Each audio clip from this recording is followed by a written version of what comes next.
What's up, guys, and welcome back to the channel. Of course, me being an internet freak, I can't leave things alone, and the internet has just been busting this year, alright? Random things I want to talk about. If you guys have not seen the video uploaded yesterday, we did the Gold Rush Day 1 pre-meet, fan meet, whatever you want to call it. Go ahead and check that out. I have a link in the description to that video, or just stay tuned. I'll put that one as a replay video at the end of this. But this one is different. We talked about the Mustang this week, or last week technically, but now I want to talk about the Corvette. What you just said is one of the most insanely idiotic things I have ever heard. The Camaro, not the Corvette. Definitely the Camaro. Alright, I've been searching around. I checked out a website. Let me make sure I'm not wrong here. Musclecarandtrucks.com. Shout out to them.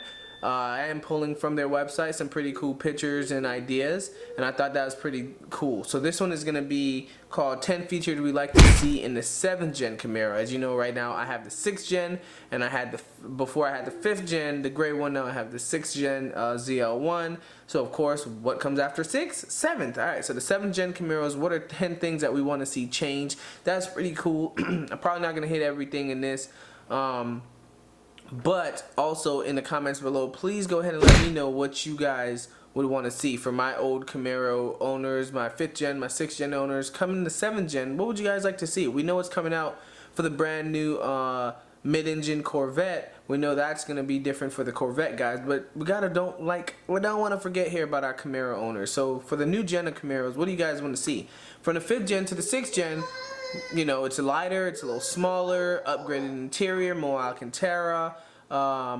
We have, you know, screens, better sensors, Apple CarPlay, wireless phone chargers, performance, of course. We have the LT4 or LT1, depending on what you have. We moved from the LS3, so there was changes. So what do you guys want to see on changes for the new one? That's a good idea, and that's actually a great topic. A lot of people talk about different things. We know aftermarket can get dirty, but for factory reasons, what do you guys want to see?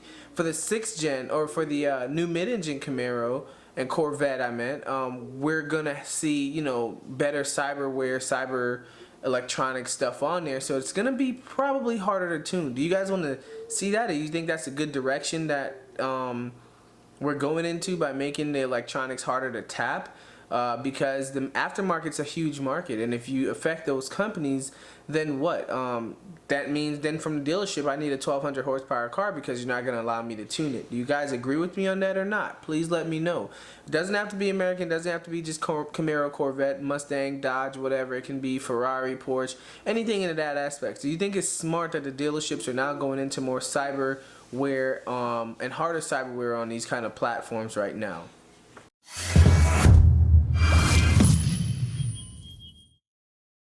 2 is a big thing, guys. 2 is talking about the drivability, improved visibility, I meant. So, improving visibility, huh? So, my Camaro owners, I hate to bust you guys down on this. Let me turn it around, all right? Because we're getting serious here. We're gonna cover up the eyes. But, okay, so visibility is a big thing, man. There's so many blind spots. Now, I give it to you. The 5th Gen, terrible. 6th Gen, still a little bad, but they gave us the blind spots. Again, I have the ZL1, so I know I have that. If you have the Camaro 2SS, it should have the blind spots on there too. 1SS, I'm pretty sure it doesn't have. There's an option, right?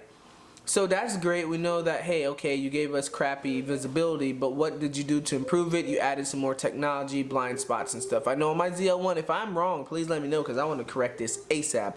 But there are no beeping sounds or alerts. There's a visible alerts on the mirror if you want to turn. But if I'm not looking at my mirror, I get no beeping, no noises, nothing through the radio, the audio to let me know that, hey, there's a car next to you. Because I made that mistake of not looking. You know, I did a twitch over here, didn't see anything, and went for it, and had to listen to another car horn beeping at me to say, hey, guy, you're screwing up. So that's a big difference. So, again, Chevy, I know the sales this year was a little bad. Maybe last year was a little bad. So now you guys are trying to move some pricing around and stuff. But if you want to compete, then look at your competitors, all right? You don't have to build like them at all. But make sure you're going to be in the market and you're going to keep your people. And this one ties into everything we talked about so far. Number 3, build more for comfort.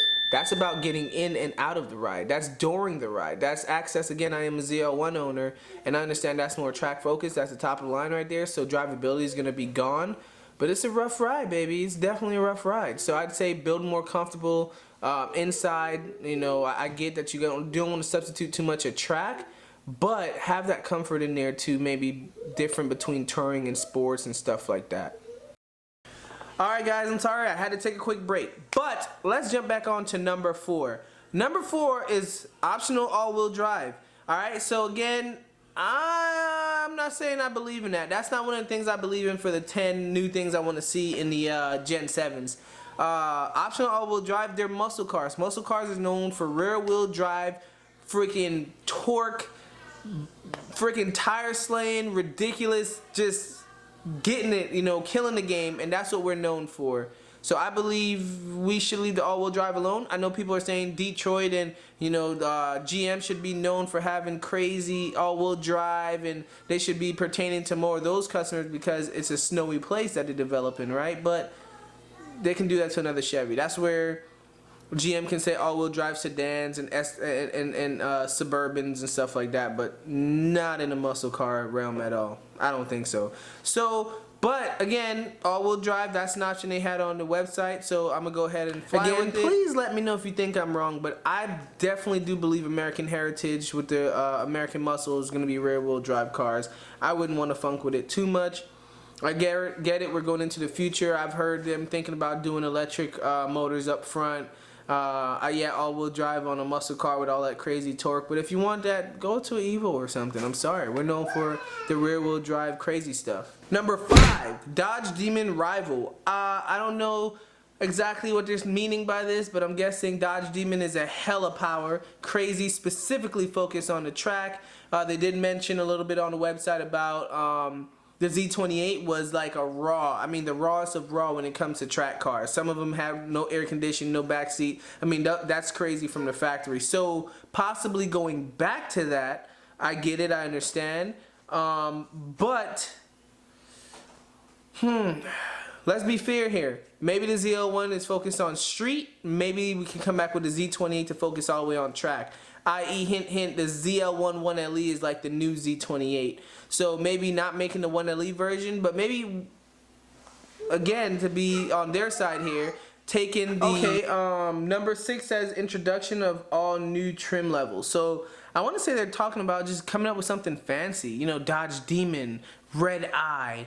You know, not just ZL1, ZL1LE. We got the new ZL1 ABCD coming out. You know, give it something fancy. We got the ZL1 Werewolf. We got the Redneck. We got the Black Neck thing coming out. Whatever. Just switch it up, man. Make it fun. Make it crazy.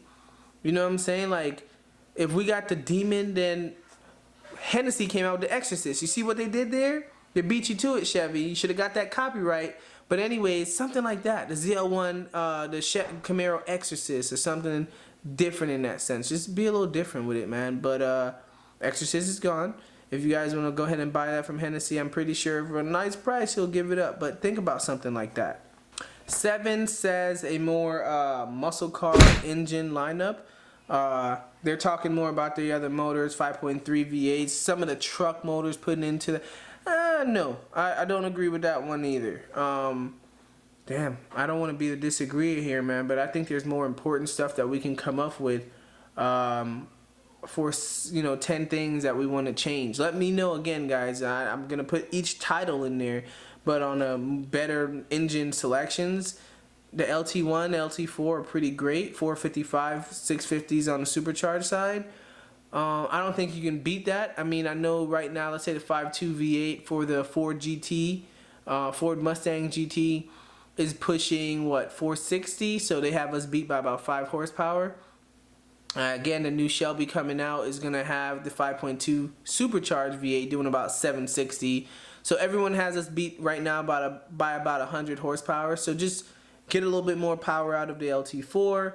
And I know, I want to say Camaro sometimes is a little behind Corvettes, but yeah, go ahead and give the ZL1 the LT4 with a little more power. Give the ZL1 1LE the LT5 or whatever. Put the ZR1 motor in there. Whatever you have to do to separate the packages, but I'm proud with what we're at right now. We'll see. Let the performances of this new Shelby GT500 show us what we're lacking in, but I don't think it's gonna do much. You can throw a lot of power as long as if you're not putting it down, you're not putting it down. But again, Mustang did what? Went wider tires. Chevy, we were known for the widest tires ever, right? I mean, Viper do have like 355s, 365s factory, so, but still, you know, we had great sizes on there, 305s front, 335 rears. Now, Ford is doing 305 front, 315 rear. So they're catching up a little bit. They're not quite there, but we understand with these big boys, these big muscle cars, we got to put the power down. So let's get to it, baby. 8 is the lift back design. No, sorry, I have to disagree with about 4 out of 10 of these that I'm reading here. Lift back design, I'll show you guys a picture. That's that little hatchback crap when the trunk pops with the window too. That's going to give up structural integrity. It's going to change the shape of the vehicle and stuff like that. I do understand that we have a huge hood, a huge trunk, but a small little rim to put it through, you know, so I can fit a car seat with the space I have in there, but I can't fit it through the hole. So it's like, damn, man, it's pointless. Sometimes I got to go through the inside of the car, drop the back seat just to get it in. So I get that. But maybe just Chevy, we're going to go ahead and open that up a little bit so we can get some more in without having to do that little hatchback, liftback bull crap. Let me know if I'm wrong, but I just don't agree with that. All right, let's go ahead and just jump in. Number 9, more agreeable pricing. That's a good point, but we did just do this. The 2019s did drop in price. I believe they dropped off about 15% due to sales. The 18 that I have was 15% under because of sales. So we're starting to learn. I know I'm gonna do a video on the new Camaro SS, the 2019s that have went down, I believe. It's like fully loaded. Basic is in low 30s and fully loaded is high 40s. So it shouldn't be touching the 50s for a V8 flat, you know, a flat V8. Now, again, 60 to 70 for the ZL1s, the supercharged motors. You could probably put it on a 50s, mid 50s basic, mid 60s high top end wise, just depends. But if this new 2020 Corvette mid-engine is gonna be like 60 for base and upwards for full, then we shouldn't be touching 60s, you know. We just don't have the performance. I call the Camaro the daddy version of the Corvette. I need a back seat, same motor. I love the transmission better than it is in the Vet, but I need that back seat, cheaper on insurance. There's benefits. I didn't, you know, I could have got a Corvette if I wanted to, but there's benefits of having a ZL1. So it all depends. It's not, I mean, a few £100 difference, I get it, but if it was like 1,000 or 1,200, that'd be a big difference. But I can make that up, taking out passenger seat, back seat, hit the track, and I'm at stock Z06 weight. And last but not least, the balance of cybersecurity and tuning ability. This is the biggest thing to a lot of people. I buy my car, I have to send it off to HP tuners to get the transmission broken in and the ECU broken in. They're making it harder to get these cars. We're gonna buy your cars, we're gonna purchase your cars, but we love the freedom to do what we want, the ability to change what we want. We get it that you can only build a car oh so aggressive to save money. So let the American people change it up. Let us switch it up. Let us be able to do different things. If I want to add kits to it or whatever the case may be. From factory, you guys have gas tax and emissions taxes and guzzler taxes and stuff like that because you're already trying to push the limits for us. So be smart. Save money here. Through the factory warranty, hey, we can only do this much. But your dealerships can also add to it. Your dealerships can order this and do that. Just like, hate to say this, but a Dodge Demon. They have the crate. Am I lying? They have the crate, you know, and don't make it a big difference, but understand that, hey, how can we, let's make this ZL1 for 60 grand, but for 5 grand, we can add an extra 300 horsepower. So, or not even that, $100. So you separate that little thing. There's smart ways to beat the system here. And if you guys, I know you want to make as much money as possible, but, you know, shout out to all the industries and stuff out there. If you, and the manufacturers, like, if you want customers, you have to lose and sacrifice a little bit. You guys in the 80s and the 60s were making what to what you're making now. It's a $1 trillion industry. So don't get too greedy. Give the people what they want, and I promise you it would pay out. I guarantee. Well, guys, that is it. That is the top 10 things we want to see change for the brand new Camaros. Let me know if you guys like it. Yay, nay.